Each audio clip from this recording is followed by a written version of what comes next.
السلام علیکم ورحمۃ اللہ وبرکاتہ.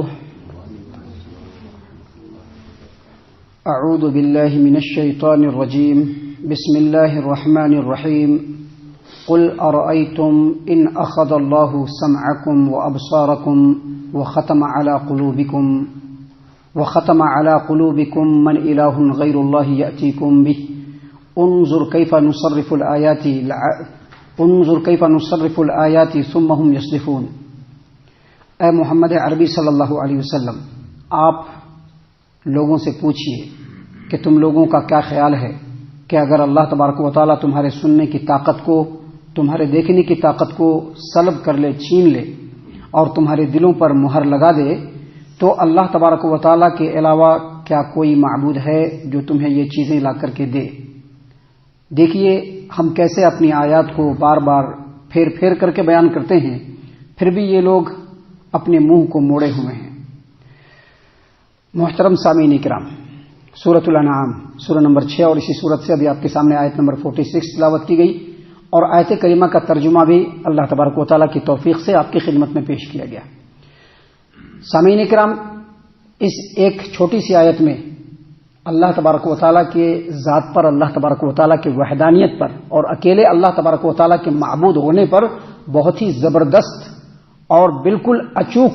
دلیل پیش کی گئی ہے. سامعین کرام، اس آیت کریمہ کے اندر اللہ تبارک و تعالیٰ نے اپنی 3 نعمتوں کا ذکر کیا ہے، اور ان 3 نعمتوں کو اللہ تبارک و تعالیٰ نے اپنی نشانیاں اور اللہ تبارک و تعالیٰ کے ذات واحد پر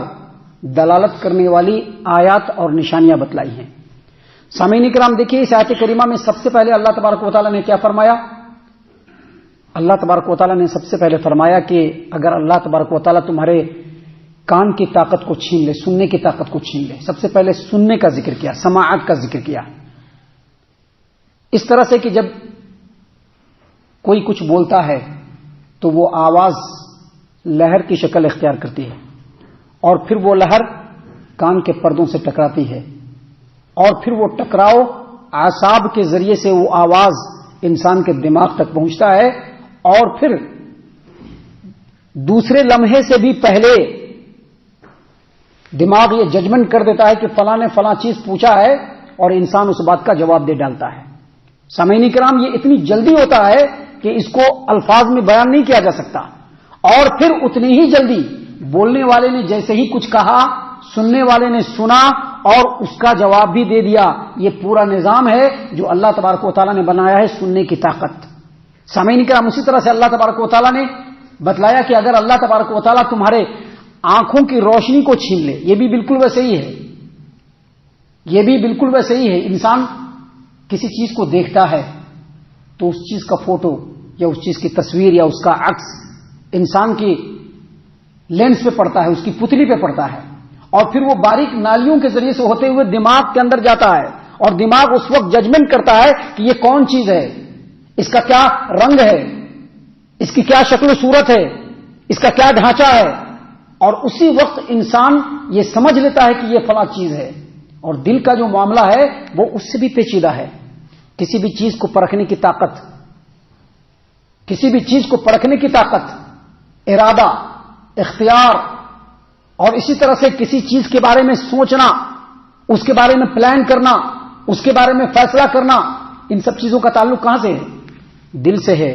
اللہ تبارک و تعالیٰ نے اس آیت کریمہ میں بیان فرمایا کہ محمد صلی اللہ علیہ وسلم، جو لوگ اللہ تبارک و تعالیٰ کو چھوڑ کر کے، اللہ واحد کو چھوڑ کر کے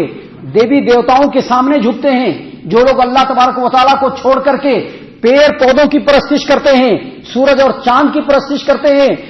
مٹی اور پتھروں کے سامنے جھکتے ہیں، قبر والوں کے سامنے جھکتے ہیں، آپ ان سے پوچھئے کہ اللہ تبارک و تعالیٰ اگر تمہارے اس سننے کی طاقت کو، دیکھنے کی طاقت کو اور دل کے اس نظام کو چھین لے، سلب کر لے، تو کیا اللہ تبارک و تعالیٰ کے علاوہ کوئی ہے جو اس کو دے دے؟ کوئی بھی بولے، کوئی بھی بولے، مزاروں پر جھکنے والا بھی بولے، مزاروں کے اوپر چادر چڑھانے والا بھی بولے، مزاروں کے سامنے دعاؤں کو مانگنے والا بھی بولے،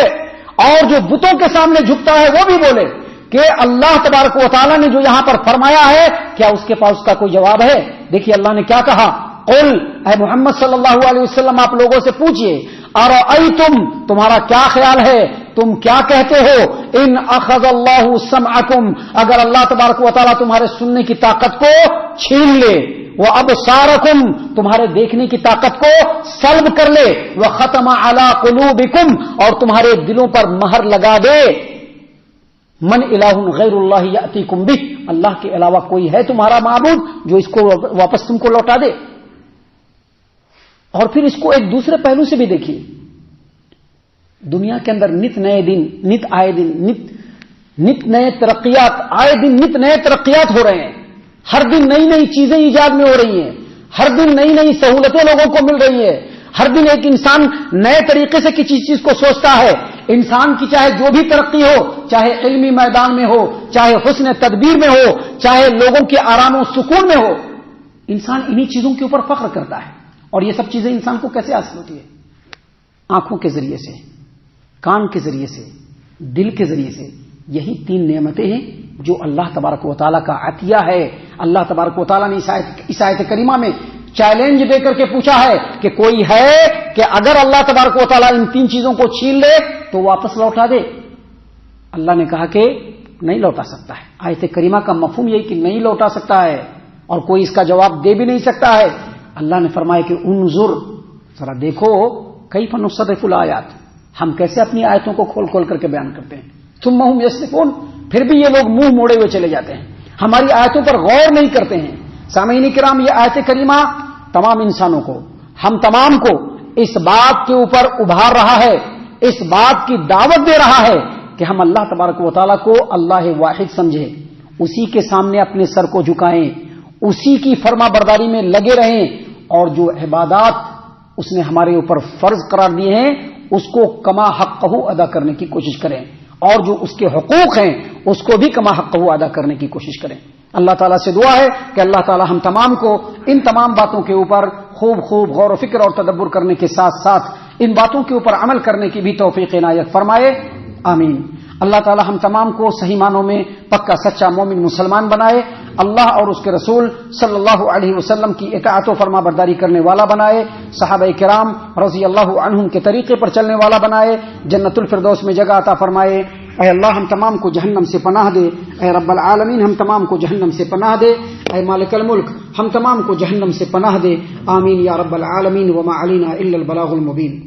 تبارك الذي نزل الفرقان على عبده ليكون للعالمين نذيرا